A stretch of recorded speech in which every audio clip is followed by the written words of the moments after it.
అసలు చదువుకొని ఇంజనీర్లు అవుతున్నారో లేకపోతే పైసలు పెట్టి సర్టిఫికెట్లు కొనుక్కొచ్చుకుంటున్నారో తెలియదు గాని గీ నడుమ కొందరు ఇంజనీర్లు కాంట్రాక్టర్లు చేసే పనులన్నీ మస్తు చిత్రంగా అనిపిస్తున్నాయల్లా.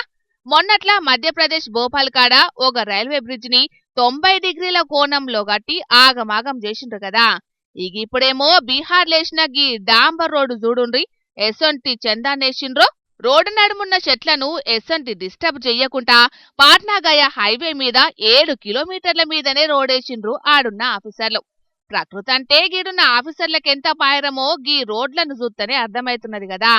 అయితే అసలు ముచ్చటేందంటే రోడ్లు విస్తరణల భాగంగా ముందుగానే చెట్లను కొట్టాలని అనుకున్నారట ఆఫీసర్లు. ఇక ఈ ముచ్చట మీద ఫారెస్టోళ్లను పర్మిషన్ అడిగితే వాళ్ళు ఇయ్యలేదట. మేము పర్మిషన్ ఇయ్యాలనంటే మాకు సర్కార్కెంచి కొంత భూమి కావాలని డిమాండ్ చేసిండ్రట. గట్లయితే చెట్లను కొట్టాలే, లేకపోతే చెట్లను ముట్టుకుంటే మంచిగుంటదని వార్నింగ్ కూడా ఇచ్చిండ్రట.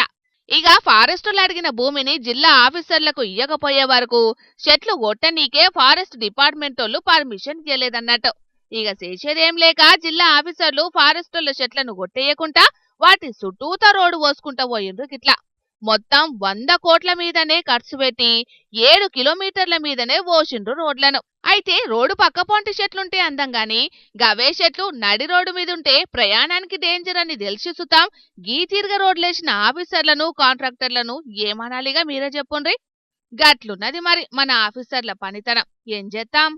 ఇక ఈ వీడియోలు సోషల్ మీడియాలో వైరల్ అయ్యే వరకు డివైడర్ల నడుమ చెట్లను చూసినాం, రోడ్డు పక్క పొంటి చెట్లను కూడా చూసినాం. కానీ నడి రోడ్డు మీద చెట్లను పెంచుడైతే చిత్రంగానే ఉన్నదనుకుంటున్నారు చాలా మంది. గీ రోడ్ల ముచ్చట ఎరికైనా పబ్లిక్.